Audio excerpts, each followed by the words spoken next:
शिव जलंधर युद्ध तथा जलंधर का वध। ऋषि बोले, जटा के मुकुट वाले भग के नेत्र हरने वाले शंकर जी ने इंद्र के पराक्रम को हरण करने वाले जलंधर का वध किस प्रकार किया, सो हे सूत जी आप कृपया करके हमसे कहिए। सूत जी बोले, हे द्विजों, जब मंडल से उत्पन्न जलंधर नामक दैत्य था, उसने तपस्या से बहुत बल प्राप्त किया। उसने यक्ष, गंधर्व, उरग, देव, दानव सभी को जीत लिया, ब्रह्मा को भी जीत लिया। फिर देव विष्णु को जीतने के लिए उसने उसके साथ लगातार युद्ध किया। जलंधर ने विष्णु को भी जीत लिया। जलंधर जनार्दन को जीतकर विष्णु से बोले, मैंने तुमको युद्ध में जीत लिया, अब केवल शंकर बाकी है। उसके गणों के साथ और नंदी के साथ क्षण मात्र में ही जीतकर मैं उसे रुद्रपने को, ब्रह्मपने को तथा विष्णुपने को और इंद्रपने को तुम्हारे लिए प्रदान कर दूंगा, ऐसा राक्षस ने कहा। जलंधर के ऐसे वचन वाक्य सुनकर राक्षस बड़े जोर से शब्द करने लगे। दैत्यों के साथ रथ, घोड़ा, हाथी आदि लेकर वह महाबली शिवजी के पास गया। भंग के नेत्रों का नाश करने वाले शिवजी ने उसको अवधि सुन रखा था। ब्रह्मा के वचनों की रक्षा करते हुए शंभु, पार्वती और नंदी आदि गणों के सामने हंसते हुए कहने लगे कि मुझको अब क्या करना चाहिए। फिर राक्षस से बोले कि हे दैत्यराज, मेरे प्राणों से छिन्न मस्तक वाला होकर तू मृत्यु को प्राप्त होगा। जलंधर शिव के वचन सुनकर बोले, हे बर्फ ध्वज, ऐसे वचनों से क्या लाभ। चंद्रमा के चमकते हुए शस्त्रों से लड़ने के लिए मैं यहाँ आया हूँ। यह सुनकर रुद्र ने पैर से के अंगूठे से जल ही जल कर दिया। यह लीला दिखाई और हंसते हुए बोले कि मेरे पैर के द्वारा बने इस महासमुद्र में से यदि तू बाहर निकल आवे तो मैं तेरे साथ युद्ध में समर्थ हो सकता हूँ, अन्यथा नहीं।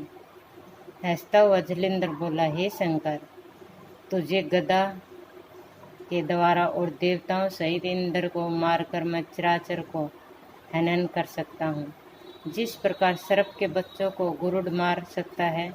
हे शंकर, ऐसा कौन है जो मेरे प्राणों से छेदन न किया गया हो। मैंने बालकपन में तपस्या से ब्रह्मा को जीत लिया, जवानी में देवताओं को, ऋषि मुनियों को, तपस्या के बल से मैंने तीनों लोगों को क्षण मात्र में ही दग्ध कर दिया। हे रुद्र, तेरी तो क्या, विष्णु को भी मैंने जीत लिया। इंद्र, अग्नि, वरुण, कुबेर आदि देवताएं मेरी गंध को भी नहीं सह सकते, जैसे नाग गरुड़ की गंध को नहीं सह सकते। पृथ्वी और आकाश में मेरी सब जगह भुजाएं फैली हैं। उनकी खुजली मिटाने के लिए मंदराचल आदि पर्वतों को मीड़ डाला, गंगा को भी रोक दिया, ऐरावत गज को भी समुद्र के जल में फेंक दिया, ब्रह्मा का मुख भी उल्टा कर दिया, रथ सहित इंद्र को भी 100 योजन दूर फेंक दिया, गरुड़ को नागपाश में बांध दिया, उर्वशी आदि अप्सराओं को भी कारागार में बंद कर दिया। जैसे तैसे इंद्र शिव ने प्रार्थना करके और शरण में आकर एक सची को मेरे से प्राप्त कर लिया। सो हे रुद्र, तू मुझे नहीं जानता।